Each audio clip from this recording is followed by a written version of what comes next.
Morning, everybody. Thank you, Lori. Appreciate that. So as you've heard, this is kind of an ongoing series, part 2, if you will, DVT-PE. The first go-around had to do more with prophylaxis, prevention.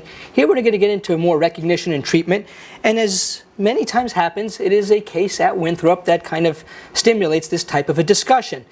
Nothing to say that it's more of an educational tool where you take it and you say to yourself, okay, could we have done things differently, better? Perhaps, perhaps not. But to bring up an issue that, again, crosses all disciplines, from whether you're OBGYN, medicine, surgery, neurosurgery, orthopedics, DVT, PEs have been a part of medical care, and unfortunately will continue to be a part of medical care. Going through even your training times, I can tell you honestly, we've probably all, if we're honest with ourselves, have missed this diagnosis. Sometimes you don't even know that you missed it, what makes it harder to learn from. Because if you don't know what you missed, how do you go back and get better at it? So brings us to our learning objectives today. And we have an all-star panel of speakers to do this. Looking at the role of D-dimers, describing the current algorithms for diagnosis of DVT-PE, acute care management of the condition, the role of radiology in the diagnosis in terms of what type of imaging, when best to do it, and how do you go about ordering the right test in the right situation.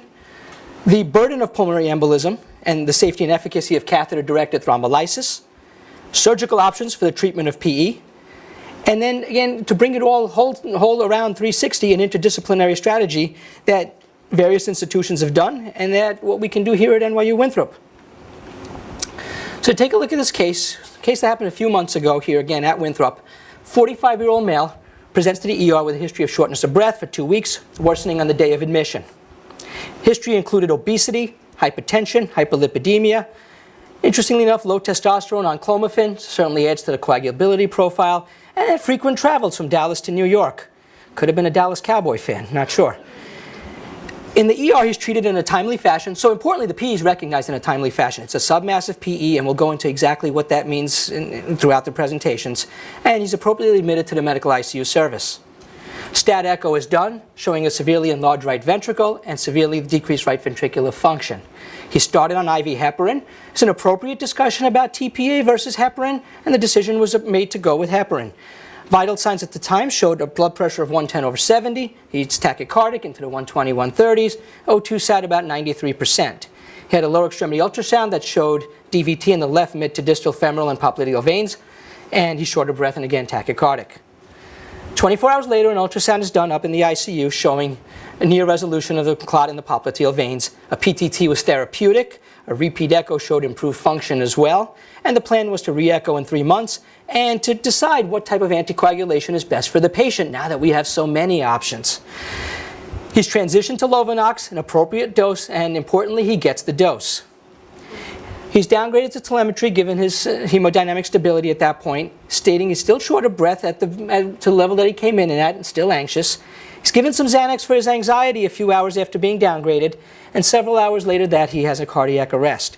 His family was notified, and an autopsy was refused.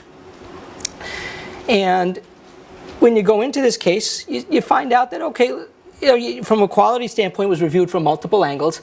And, one of the important lessons, I think, it's funny when you do quality, you always learn more than you think you give because it's that type of a situation.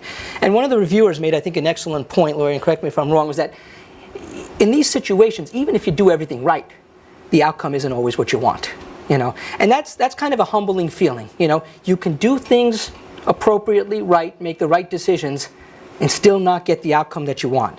Kind of a humbling thought. It's kind of a scary thought in medicine. You'd like to think you recognize things appropriately, you make good decisions, sound clinical judgments, and that you get to where you want to get to, and not always the case, unfortunately. That said, let me turn it over to Dr. Alexander Hindenburg.